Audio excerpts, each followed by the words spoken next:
അന്വേഷണങ്ങളും കണ്ടെത്തലുകളുമായി അറിവിന്റെ ചെറുതും വലുതുമായ നിരവധി പ്രവാഹങ്ങൾ അവിടെ സംഗമിക്കുന്നു. നമ്മുടെ ജീവിതത്തിന്റെ എല്ലാ മേഖലകളിലും ശാസ്ത്രം ഗണ്യമായ സ്വാധീനം ചെലുത്തിയിരിക്കുന്നു. ഇന്നത്തെ തലമുറയിൽ ശാസ്ത്ര അഭിരുചിയും ശാസ്ത്രബോധവും വളർത്തിയെടുക്കാനും അവരിലെ അന്വേഷണ ത്വരയും ചിന്തിക്കാനും പരീക്ഷണങ്ങളിലൂടെ കണ്ടെത്താനുമുള്ള കഴിവ് പരിപോഷിപ്പിക്കുന്നതിന് സ്കൂളുകളിലെ സയൻസ് ക്ലബ്ബുകളുടെ പ്രവർത്തനങ്ങൾ ഏറെ സ്വാധീനിക്കുന്നു.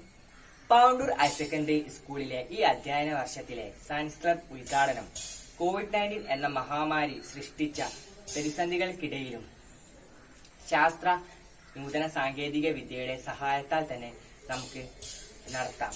ഓരോ കുട്ടിയിലും ശാസ്ത്ര കൗതുകത്തിന്റെ തിരി തെളിയിച്ചുകൊണ്ട് നമുക്ക് തുടങ്ങാം.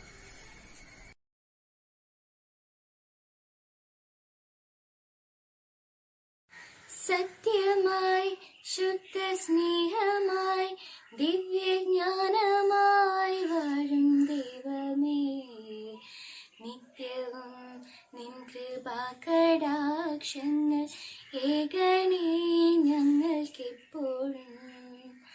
പാരിലാലംബഹീനരായോരെ സേവിപ്പാൻ ശക്തി നൽകണം.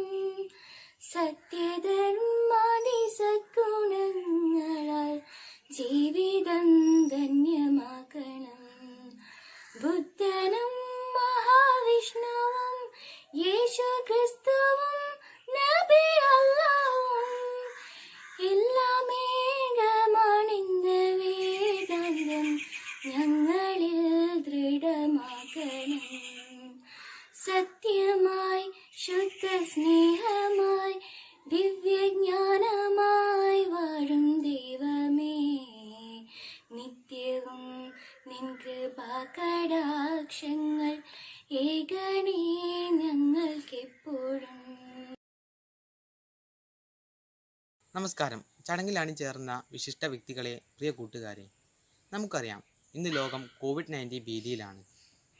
ശാസ്ത്രത്തിൻ്റെ വളർച്ച എത്രത്തോളം അനിവാര്യമാണെന്ന് കാണിച്ചു തരുന്നതാണ് ഈ കാലഘട്ടം.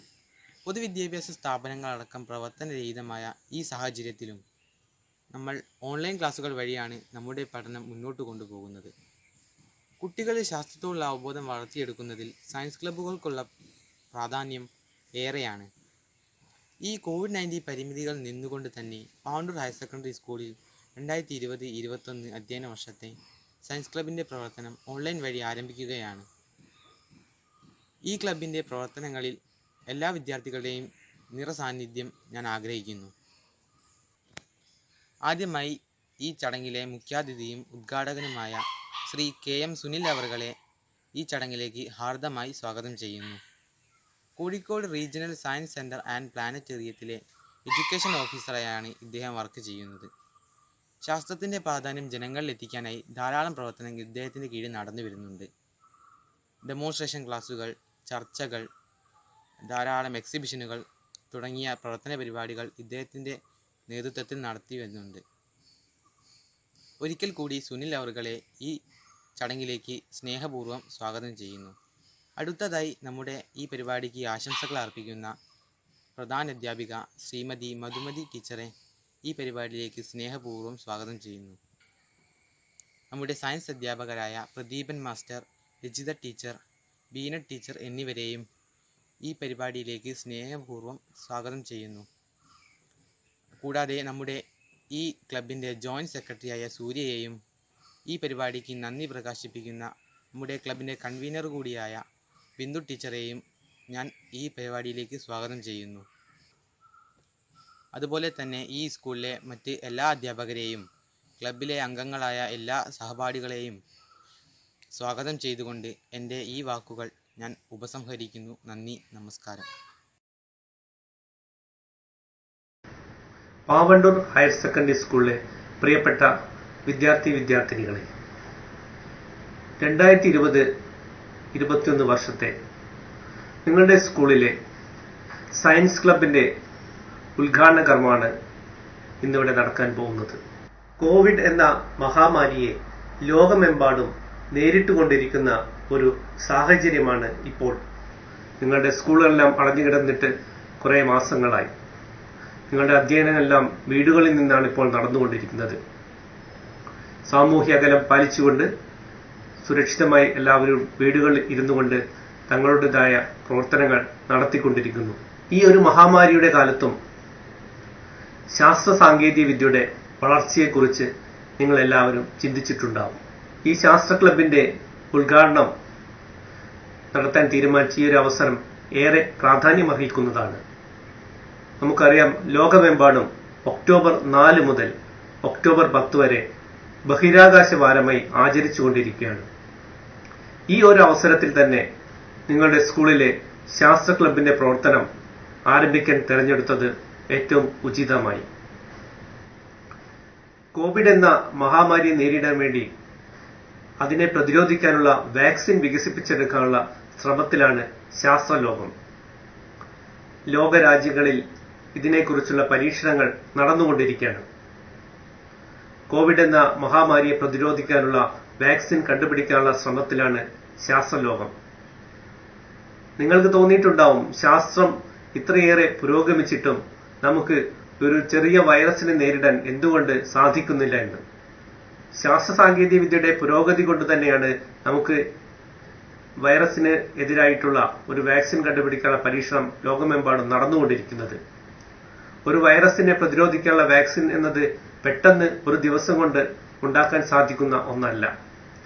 അത് നിരന്തരമായ പരീക്ഷണങ്ങൾ നടത്തിയും അത് ജനങ്ങളിൽ പരീക്ഷിച്ചു നോക്കിയും അതിന്റെ പാർശ്വഫലങ്ങൾ എന്താണെന്ന് മനസ്സിലാക്കിയും എല്ലാം കഴിഞ്ഞിട്ട് മാത്രമേ ഒരു വാക്സിൻ വിപണിയിൽ ഇറക്കാൻ സാധിക്കുകയുള്ളൂ.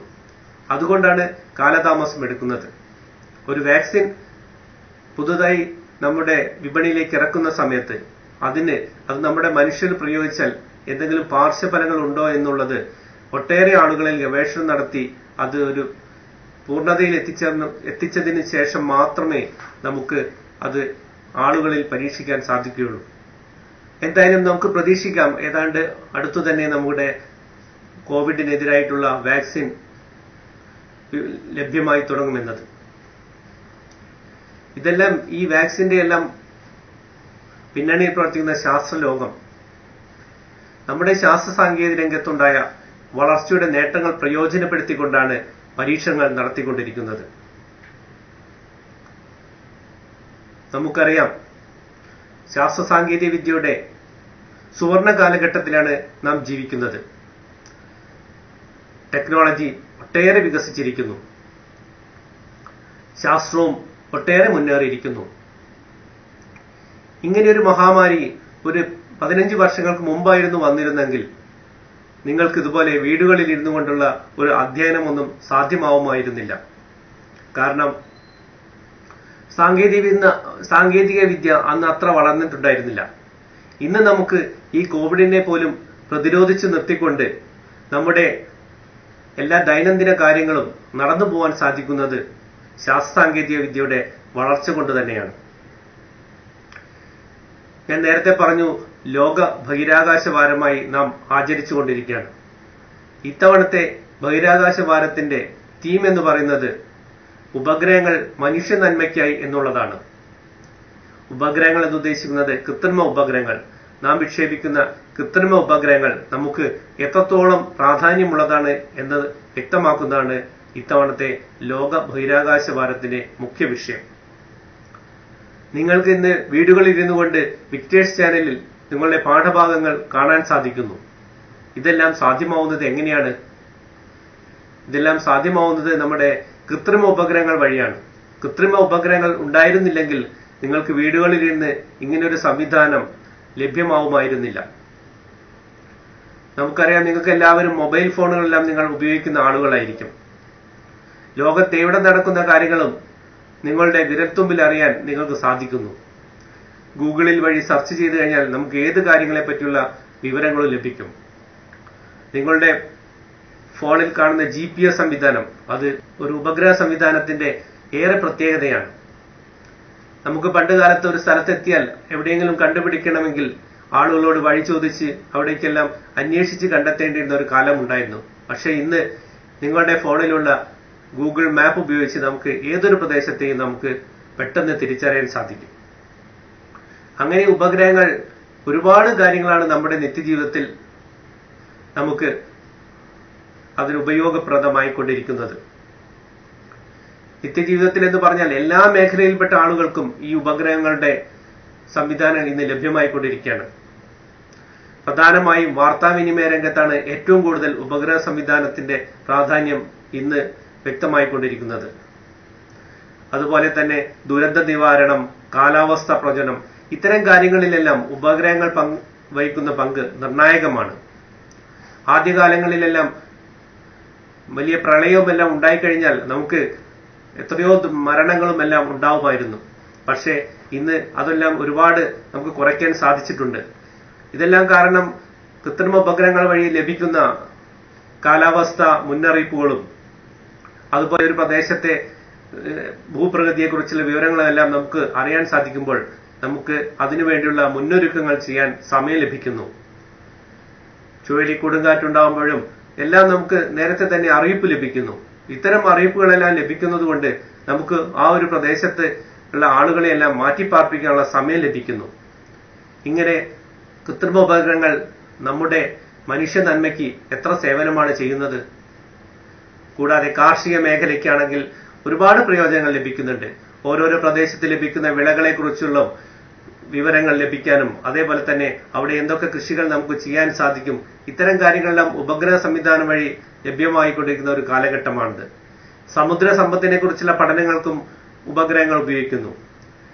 ഈ സമുദ്രത്തിലെ മത്സ്യസമ്പത്ത് എവിടെയാണ് കൂടുതലുള്ളത്, ഇത്തരം കാര്യങ്ങളെല്ലാം നമുക്ക് അതിൽ നിന്നും ഡാറ്റ ലഭിച്ചുകൊണ്ട് അത് മത്സ്യബന്ധനവുമായി ബന്ധപ്പെട്ടിരിക്കുന്ന ആളുകൾക്ക് അത്തരം വിവരങ്ങൾ നൽകാനും എല്ലാം ഈ ഉപഗ്രഹങ്ങൾ വഴി സാധ്യമാവുന്നു. ഇന്ന് നിരവധി കൃത്രിമ ഉപഗ്രഹങ്ങൾ നമ്മുടെ ബഹിരാകാശത്ത് സ്ഥിതി ചെയ്യുന്നുണ്ട്. അപ്പോൾ നമ്മൾ ഓരോരോ ആവശ്യങ്ങൾക്ക് വേണ്ടി വ്യത്യസ്ത ഉപഗ്രഹങ്ങളാണ് നാം വിക്ഷേപിച്ചുകൊണ്ടിരിക്കുന്നത്. നമ്മുടെ രാജ്യത്തെ ബഹിരാകാശ ഏജൻസിയാണ് നിങ്ങൾക്ക് എല്ലാവർക്കും അറിയാം ISRO എന്നത്, ഇന്ത്യൻ സ്പേസ് റിസർച്ച് ഓർഗനൈസേഷൻ. ലോകത്തിലെ തന്നെ 5 രാഷ്ട്രങ്ങളിൽ ഈ ബഹിരാകാശ ഗവേഷണവുമായി ബന്ധപ്പെട്ട് മുന്നിട്ട് നിൽക്കുന്ന രാഷ്ട്രങ്ങളുടെ ആദ്യത്തെ 3 എണ്ണത്തിൽ നമ്മുടെ രാജ്യവും ഉണ്ട് എന്നുള്ളത് വളരെയധികം സന്തോഷം ലഭിക്കുന്ന കാര്യമാണ്. ഇങ്ങനെ നമ്മുടെ ശാസ്ത്ര സാങ്കേതിക വിദ്യ വളർന്നു പന്തലിച്ചുകൊണ്ടിരിക്കുന്ന ഈ അവസരത്തിൽ സ്കൂളുകളിലെ ശാസ്ത്ര ക്ലബ്ബുകളുടെ പ്രവർത്തനവും ഏറെ സ്തുത്യർഹമാണ്. നമുക്കറിയാം, മുൻ വർഷത്തിലെ പോലെ നിങ്ങൾക്ക് സ്കൂളുകളിൽ ഇരുന്നു കൊണ്ട് സയൻസ് ക്ലബിന്റെ പ്രവർത്തനം നടത്താൻ ഇന്ന് സാധിക്കില്ല. പക്ഷേ നമുക്ക് ലഭ്യമായ പ്ലാറ്റ്ഫോമുകൾ ഉപയോഗിച്ചുകൊണ്ട് നിങ്ങളുടെ സ്കൂളുകളിലെ ശാസ്ത്ര ക്ലബിന്റെ പ്രവർത്തനം നിങ്ങൾക്ക് സജീവമായി മുന്നോട്ട് കൊണ്ടുപോകാൻ സാധിക്കും. അതിനുവേണ്ടി നിങ്ങൾ ഏറെ പരിശ്രമിക്കേണ്ടിയിരിക്കുന്നു. ഈ ശാസ്ത്ര ക്ലബിന്റെ പ്രവർത്തനങ്ങൾ മുൻ വർഷത്തെക്കാളും വളരെ സജീവമായി നിങ്ങൾ മുന്നോട്ട് കൊണ്ടുപോകണം എന്നാണ് എനിക്ക് അഭ്യർത്ഥിക്കാനുള്ളത്. നിങ്ങൾക്ക് തന്നെ ചെയ്യാൻ പറ്റുന്ന ഒരുപാട് കാര്യങ്ങളുണ്ട്.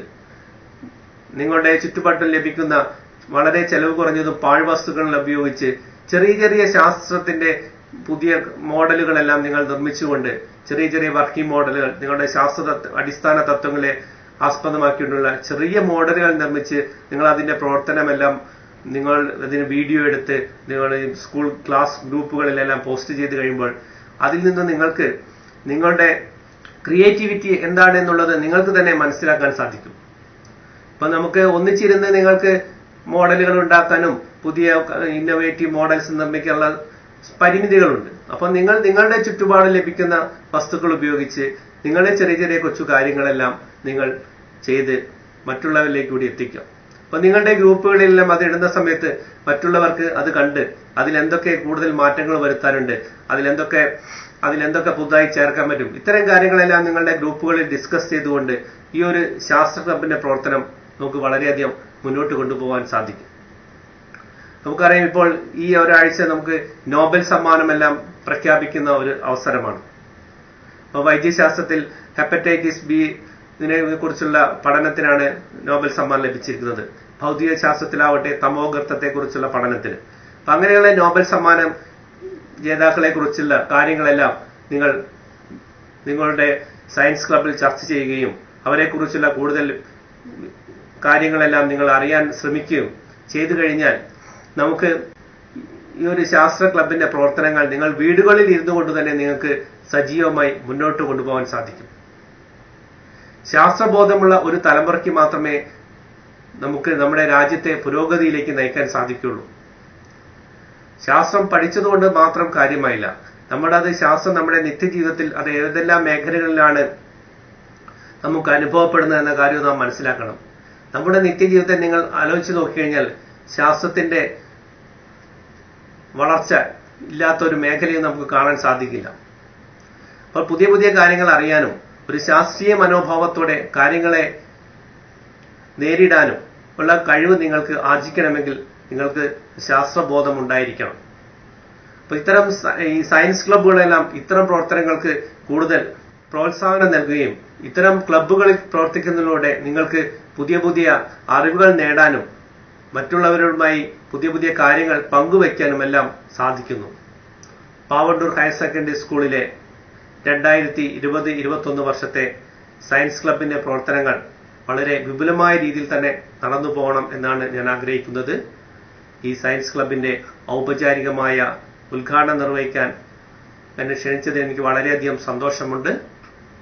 ഈ ശാസ്ത്ര ക്ലബിന്റെ ഉദ്ഘാടനം ഞാൻ ഔപചാരികമായി നിർവഹിച്ചായി പ്രഖ്യാപിക്കുന്നു. നന്ദി, നമസ്കാരം. പ്രിയമുള്ളവരെ, 2020-21 വർഷത്തെ ശാസ്ത്ര ക്ലബിന്റെ ഉദ്ഘാടന ചടങ്ങാണല്ലോ ഇവിടെ നടന്നുകൊണ്ടിരിക്കുന്നത്. ലോകം മുഴുവൻ കോവിഡ് എന്ന മഹാമാരിക്ക് മുമ്പിൽ പകച്ചു നിൽക്കുമ്പോൾ നമ്മുടെ പഠന പ്രവർത്തനങ്ങളും അനുബന്ധ പ്രവർത്തനങ്ങളും ഇത്തരത്തിൽ നടത്താനേ നമുക്ക് സാധിക്കുകയുള്ളൂ. എന്നിരുന്നാലും ശാസ്ത്ര പുരോഗതി മൂലം തന്നെയാണ് ഇത്തരത്തിൽ നമ്മുടെ പ്രവർത്തനങ്ങൾ നടത്താൻ സാധിക്കുന്നത്. ഈ ചടങ്ങ് എന്നിവിടെ ഉദ്ഘാടനം നിർവഹിച്ച കോഴിക്കോട് മേഖലാ ശാസ്ത്ര കേന്ദ്ര വിദ്യാഭ്യാസ ഓഫീസർ ശ്രീ സുനിൽ സാർ ശാസ്ത്ര പഠനത്തിന്റെ പ്രാധാന്യത്തെക്കുറിച്ചും ശാസ്ത്ര വളർച്ച മൂലം കൈവരിച്ച നേട്ടങ്ങളെക്കുറിച്ചും ഒരുപാട് കാര്യങ്ങൾ നിങ്ങളോട് സംസാരിച്ചു. ശാസ്ത്ര പഠനത്തിന്റെയും ശാസ്ത്ര വളർച്ചയുടെയും നേട്ടങ്ങൾ നിത്യജീവിതത്തിൽ ഇന്ന് നമ്മൾ കണ്ടുകൊണ്ടിരിക്കുന്നവയാണ്.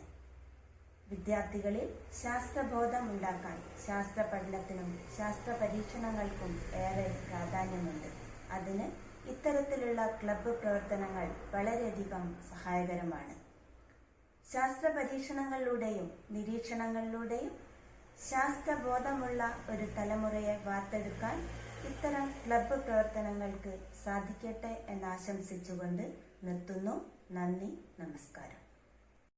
നമ്മുടെ ഈ വർഷത്തെ സയൻസ് ക്ലബ് പ്രവർത്തനങ്ങളുടെ ഉദ്ഘാടന കർമ്മം നിർവഹിച്ച കോഴിക്കോട് മേഖല ശാസ്ത്ര കേന്ദ്രത്തിലെ ശ്രീ KM സുനിൽ, ബഹുമാനപ്പെട്ട ഹെഡ് മിസ്സസ് മധുവൻ ടീച്ചർ, പ്രിയപ്പെട്ട സഹപ്രവർത്തകരെ, നല്ലവരായ വിദ്യാർത്ഥിനികൾ, നമ്മുടെ ഈ വർഷത്തെ സ്കൂൾ ശാസ്ത്ര ക്ലബിൻ്റെ ഉദ്ഘാടന കർമ്മം ഇവിടെ നിർവഹിച്ചു കഴിഞ്ഞു. കുട്ടികളിൽ ശാസ്ത്ര അഭിരുചിയും ശാസ്ത്ര ആഭിമുഖ്യവും ഗവേഷണ ത്വരയും ഉണ്ടാക്കിയെടുക്കുക എന്നുള്ള ഉദ്ദേശത്തോടു കൂടിയാണ് സ്കൂളുകളിൽ സയൻസ് ക്ലബ് രൂപകൽപ്പന ചെയ്തിട്ടുള്ളത്. ഇതിൻ്റെ ആഭിമുഖ്യത്തിലാണ് എല്ലാ വർഷവും നമുക്കറിയാം ശാസ്ത്രോത്സവങ്ങൾ നടന്നു വരാറുള്ളത്. അത് ജില്ലാതലത്തിൽ, സബ് ജില്ലാതലത്തിലും ജില്ലാതലത്തിലും സംസ്ഥാന തലത്തിലും ഒക്കെ തന്നെ ശാസ്ത്രോത്സവങ്ങൾ നടന്നു വരാറുണ്ട്. എന്നാൽ ഈ വർഷം കോവിഡ് മഹാമാരിയുടെ പശ്ചാത്തലത്തിൽ ശാസ്ത്രോത്സവങ്ങളൊന്നും തന്നെ നടക്കാൻ പ്രയാസമാണ് എന്ന് നമുക്കറിയാം. എന്നിരുന്നാലും കുട്ടികൾ അവരുടെ വീടുകളിൽ ഇരുന്നു കൊണ്ട് തന്നെ ശാസ്ത്ര സംബന്ധമായ പുസ്തകങ്ങളൊക്കെ വായിക്കുകയും ശാസ്ത്ര ഗവേഷണ പ്രവർത്തനങ്ങളിൽ ഏർപ്പെട്ടുകൊണ്ട് ശാസ്ത്രത്തെ പരിപോഷിപ്പിക്കുന്നതിനാവശ്യമായ പ്രവർത്തനങ്ങളിൽ ഏർപ്പെടണമെന്നാണ് എനിക്ക് നിങ്ങളോട് ആവശ്യപ്പെടാനുള്ളത്. നിങ്ങളുടെ ഈ സയൻസ് ക്ലബിൻ്റെ പ്രവർത്തനങ്ങൾക്ക് എല്ലാ ഭാവങ്ങളും ആശംസിച്ചുകൊണ്ട് ഞാൻ എൻ്റെ വാക്കുകൾ നിർത്തുന്നു. നിങ്ങൾക്കെൻ്റെ അഭിവാദ്യങ്ങൾ. ജയ് ഹിന്ദ്. ഈ സുഹൃത്തുക്കളെ, വിദ്യാർത്ഥികളെ, അധ്യാപകരെ, ഇന്ന് നമ്മൾ സയൻസ് ക്ലബ്ബ് ഇവിടെ ഉദ്ഘാടനം ചെയ്യപ്പെട്ടിരിക്കുകയാണ്. ഈ അവസരത്തിൽ ഞാൻ പറയട്ടെ, ഈ വാരത്തിൻ്റെ പ്രധാന ലക്ഷ്യം ബഹിരാകാശ വാര ആഘോഷം തന്നെയാണ്. നമുക്ക് ഇന്ന് ഓൺലൈൻ പഠനത്തിനുള്ള അവസരം സൃഷ്ടിച്ചത് ഈ ബഹിരാകാശത്ത് വിക്ഷേപിച്ച ഉപഗ്രഹങ്ങളാണ്. ഈ ഉപഗ്രഹങ്ങളുടെ സാന്നിധ്യം മൂലമാണ് ഇന്ന് നമുക്ക് ഓൺലൈൻ പഠനം സാധ്യമാക്കുന്നതിനും ആശയവിനിമയം നടത്തുന്നതിനും കഴിയുന്നത്. അതുപോലെ വിദ്യാർത്ഥികളിൽ ശാസ്ത്രബോധം വളർത്തുക, അവർക്ക് അതിനുള്ള സാങ്കേതിക സഹായം നൽകുക എന്നതാണ് നമ്മുടെ സയൻസ് ക്ലബിൻ്റെ പ്രധാന ലക്ഷ്യം. ഇതിനുള്ള സാഹചര്യം ഇല്ലാത്ത കുട്ടികൾക്ക് സ്കൂളിൽ പ്രൊജക്റ്റ് നിർമ്മാണത്തിനും, അതായത് അതിനുള്ള പ്രവർത്തനത്തിൽ പങ്കെടുക്കാനും അതിന് നിരീക്ഷണ പാഠവും വർദ്ധിപ്പിക്കാനും നിർമ്മാണ പ്രവർത്തനം നടത്താനുമുള്ള ഒരു ചെറിയ സ്ഥലം അല്ലെങ്കിൽ ചെറിയൊരു ലാബാണ് സ്കൂൾ ഒരുക്കുന്നത്. ഇതിൻ്റെ സാങ്കേതിക ഉദ്ഘാടനം ഇന്നിവിടെ നിർവഹിക്കപ്പെട്ടിരിക്കുകയാണ്. ഇന്നിവിടെ ഉദ്ഘാടനം ചെയ്യപ്പെട്ട സയൻസ് ക്ലബിൽ നിങ്ങളേവരും അവരവരുടെ കഴിവിൻ്റെ അടിസ്ഥാനത്തിൽ ഏതെങ്കിലും ഒരു പ്രവർത്തനം, ഉദാഹരണത്തിന് നമുക്ക് എന്തുകൊണ്ടാണ് ഈ മഹാമാരി വരുന്നത്, അതായത് ശാസ്ത്രലോകം അത്ഭുതത്തോടെ കാണപ്പെടുന്ന ഒരു പ്രതിഭാസമാണ് ഇവിടെ നടക്കുന്നത്. ഇത്രയും വിപ്ലവകരമായ മാറ്റങ്ങൾ സയൻസിനുണ്ടെങ്കിലും ഇന്ന് ഒരു മഹാമാരിയുടെ പിടുത്തത്തിലാണ് നമ്മൾ. ഇതിൽ നിന്നും രക്ഷ നേടാൻ നമ്മുടെ ശാസ്ത്രജ്ഞന്മാർ അഹോരാത്രം പ്രവർത്തിക്കുന്നുണ്ട്. അതുപോലെ വരും തലമുറയുടെ വാഗ്ദാനങ്ങളാണ് നിങ്ങൾ കുട്ടികൾ. അതുകൊണ്ട് ഇതിലൂടെ അല്ലെങ്കിൽ ഇതിൻ്റെ അറിവിലൂടെ നമുക്ക് ബഹുദൂരം മുന്നോട്ട് പോകേണ്ടതുണ്ട്. ശാസ്ത്രപ്രവർത്തനങ്ങളിലൂടെ മാത്രമേ ശാസ്ത്രലോകത്തിലൂടെ മാത്രമേ നമ്മുടെ ആരോഗ്യ സംരക്ഷണത്തിനും പ്രകൃതിയുടെ ചൂഷണത്തെ ഒഴിവാക്കുന്നതിനും മറ്റു സാങ്കേതിക വിദ്യകൾ വികസിപ്പിക്കുന്നതിനും സാധിക്കൂ എന്നു ഈ അവസരത്തിൽ പറഞ്ഞുകൊണ്ട് ഞാൻ നിർത്തട്ടെ. ഈ വർഷത്തെ സയൻസ് ക്ലബ്ബ് ഉദ്ഘാടനം ചെയ്ത മേഖലാ ശാസ്ത്ര കേന്ദ്രത്തിലെ ശ്രീ സുനിൽ സാർ, ബഹുമാനപ്പെട്ട HM മധുമതി ടീച്ചർ, പ്രിയപ്പെട്ട എൻ്റെ സഹപ്രവർത്തകരെ, എൻ്റെ പ്രിയപ്പെട്ട കുട്ടികളെ, മറ്റ് വർഷങ്ങളിൽ നിന്ന് വിഭിന്നമായിട്ട് ഈ വർഷം നമ്മൾ മുഖാമുഖം കാണാതെയാണ് കോവിഡ് മാനദണ്ഡങ്ങൾ പാലിക്കേണ്ടതുകൊണ്ട് സയൻസ് ക്ലബ്ബ് ഉദ്ഘാടന പരിപാടികൾ നിർവഹിക്കേണ്ടി വന്നത്. എങ്കിലും വീടുകളിൽ നിന്ന് നിങ്ങൾക്ക് സുരക്ഷിതരായിരുന്നുകൊണ്ട് ശാസ്ത്ര പരീക്ഷണങ്ങളും പ്രവർത്തനങ്ങളും ചെയ്യാൻ കഴിയും. ഇതിനായി നിങ്ങൾക്ക് അധ്യാപകരുടെ സഹായം തേടാം, ഇൻ്റർനെറ്റിൻ്റെ സഹായം തേടാം. നമുക്കറിയാം, ഏത് കാര്യവും ഇപ്പോൾ നമുക്ക് അറിയണമെങ്കിൽ ഗൂഗിളിൽ സെർച്ച് ചെയ്താൽ മതി. അപ്പോൾ ഇന്ന് നമ്മൾ അനുഭവിക്കുന്ന എല്ലാ സൗകര്യങ്ങളും നമുക്ക് ലഭ്യമായത് ശാസ്ത്ര പുരോഗതിയുടെ ഫലമായിട്ടാണ്. കുട്ടികളിലെ ശാസ്ത്ര അഭിരുചി വളർത്തുക എന്നുള്ള ലക്ഷ്യത്തോടെയാണ് സ്കൂളുകളിലെ സയൻസ് ക്ലബ്ബ് പ്രവർത്തിക്കുന്നത്. സയൻസ് ക്ലബിൻ്റെ എല്ലാ പ്രവർത്തനങ്ങൾക്കും എൻ്റെ എല്ലാ ആശംസകളും ഭാവുകങ്ങളും നേർന്നുകൊള്ളുന്നു. നന്ദി, നമസ്കാരം. ബഹിരാകാശം. ഭൂമിയും ചന്ദ്രനും പോലുള്ള ജ്യോതിർഗോളങ്ങൾക്കിടയിലുള്ള ശൂന്യമായ പ്രദേശമാണ് ബഹിരാകാശം അഥവാ ശൂന്യാകാശം. ശൂന്യാകാശം എന്നാണ് പേരെങ്കിലും ഇത് പൂർണ്ണമായും ശൂന്യമല്ല. വളരെ കുറഞ്ഞ സാന്ദ്രതയിലുള്ള ഹൈഡ്രജന്റെയും ഹീലിയത്തിന്റെയും പ്ലാസ്മയ്ക്ക് വൈദ്യുത കാന്തിക മണ്ഡലങ്ങളും ന്യൂട്രോണുകളും ഈ പ്രദേശത്തുണ്ട്. ഇന്ത്യയുടെ ദേശീയ ബഹിരാകാശ ഗവേഷണ സ്ഥാപനമാണ് ISRO. ഇസ്രോ എന്ന ചുരുക്കപ്പേരിൽ അറിയപ്പെടുന്ന ഇന്ത്യൻ സ്പേസ് റിസർച്ച് ഓർഗനൈസേഷൻ അഥവാ ഭാരതീയ ബഹിരാകാശ ഗവേഷണ സംഘടന. ഇന്ത്യൻ ബഹിരാകാശ പദ്ധതിയുടെ പിതാവ് എന്നറിയപ്പെടുന്നത് വിക്രം സാരാഭായ് ആണ്. ബഹിരാകാശ ഗവേഷണത്തെ വെറും ശൂന്യാകാശ യാത്രകളായി വഴിതിരിച്ചു വിടാതെ വാർത്താ വിനിമയത്തിനും കാലാവസ്ഥാ നിരീക്ഷണത്തിനും ഉപയോഗപ്രദമാക്കുക എന്നതായിരുന്നു അദ്ദേഹത്തിന്റെ ലക്ഷ്യം. തുമ്പയിലെ ബഹിരാകാശ കേന്ദ്രത്തിന്റെ ശില്പി ഇദ്ദേഹമാണ്. അദ്ദേഹത്തോടുള്ള ബഹുമാനാർത്ഥം തുമ്പ റോക്കറ്റ് വിക്ഷേപണ കേന്ദ്രത്തെ വിക്രം സാരാഭായ് സ്പേസ് സെന്റർ എന്ന് നാമകരണം ചെയ്തു. ഒരു സോവിയറ്റ് ബഹിരാകാശ സഞ്ചാരിയായ യൂറി ഗഗാറിനാണ് ആദ്യമായി ബഹിരാകാശത്തെത്തിയ മനുഷ്യൻ. 1961 ഏപ്രിൽ 12-നാണ് ഇദ്ദേഹം ബഹിരാകാശത്തെത്തിയത്.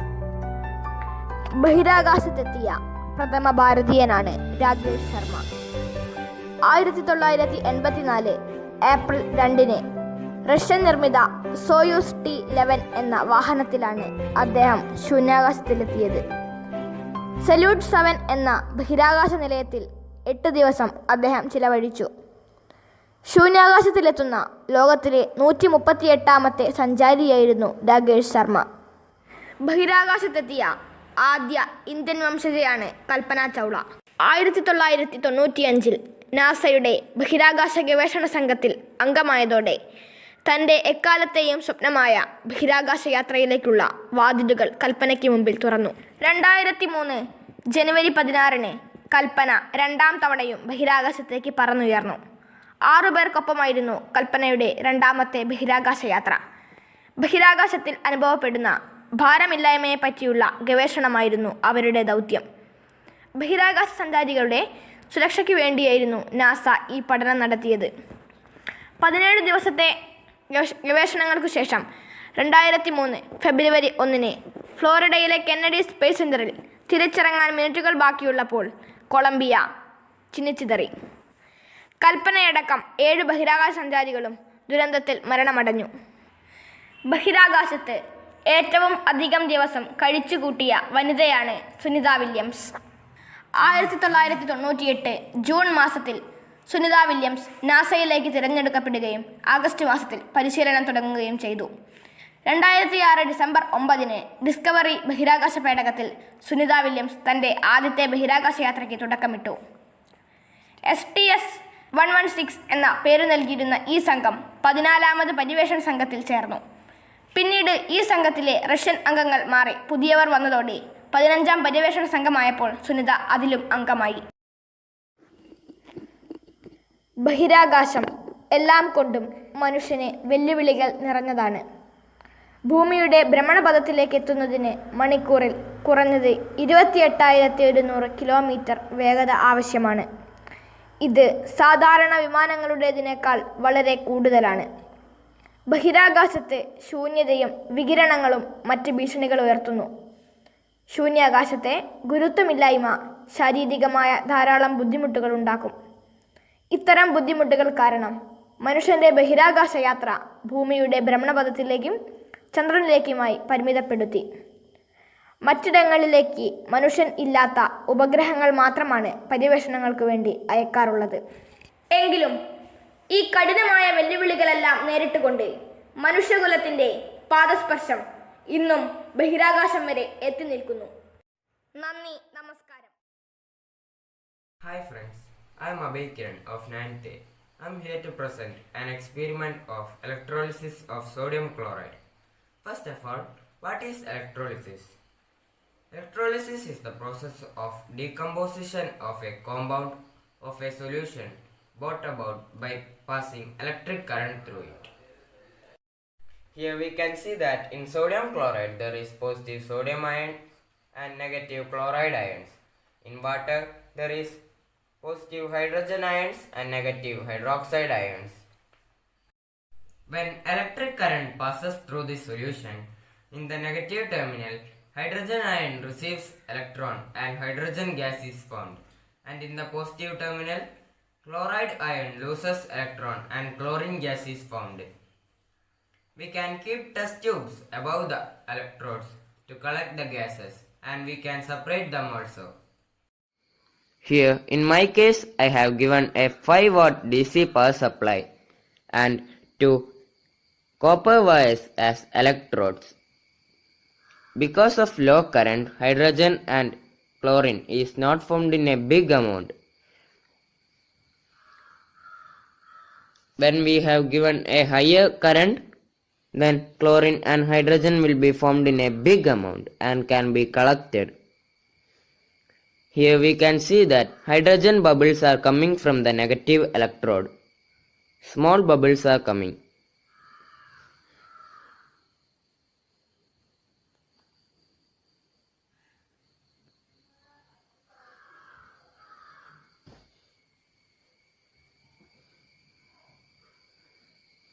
And in the positive electron, we can see green color on the electrode, that is chlorine.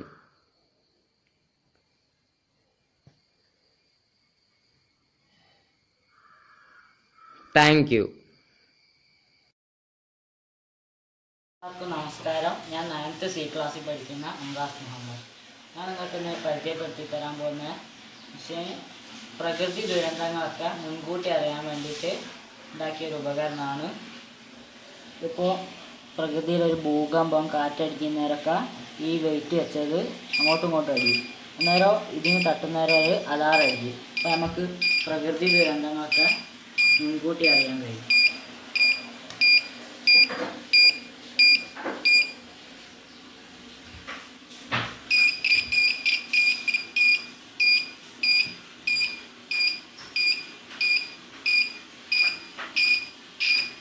Hello, നമ്മൾ ഇന്ന് ചെയ്യാൻ പോകുന്നത് ഒരു സിമ്പിൾ എക്സ്പെരിമെൻ്റ് ആണ്. ഖരപദാർത്ഥങ്ങളിലെ താപീയ വികാസം തെളിയിക്കുകയാണ് ഈ എക്സ്പെരിമെൻ്റ് കൊണ്ടുള്ള ഉദ്ദേശം. ഞാനിവിടെ ഒരു വൈദ്യുത സർക്യൂട്ട് രൂപീകരിച്ചിട്ടുണ്ട്. ഇതിൽ LED ബൾബ് ബാറ്ററിയായിട്ട് കണക്ട് ചെയ്തിരിക്കുകയാണ്. ബാറ്ററിയുടെ വയർ അലൂമിനിയം ഫോയിൽ ഷീറ്റുമായിട്ടാണ് കണക്ട് ചെയ്തിരിക്കുന്നത്. അലൂമിനിയം ഫോയിൽ ഷീറ്റ് നാം മുറിച്ചിട്ടുണ്ട്. ഇത് ടച്ച് ചെയ്യുമ്പോൾ മാത്രമേ LED കത്തുന്നുള്ളൂ. ടച്ച് ചെയ്യാത്തപ്പം കത്തുന്നില്ല. ഓക്കെ, അപ്പോൾ നമുക്ക് ഇതിലൊന്ന് താപം കൊടുത്തു നോക്കാം. എന്താണ് സംഭവിക്കുന്നത് നോക്കാം. ഇതിനായി മെഴുകുതിരി കത്തിക്കുകയാണ്.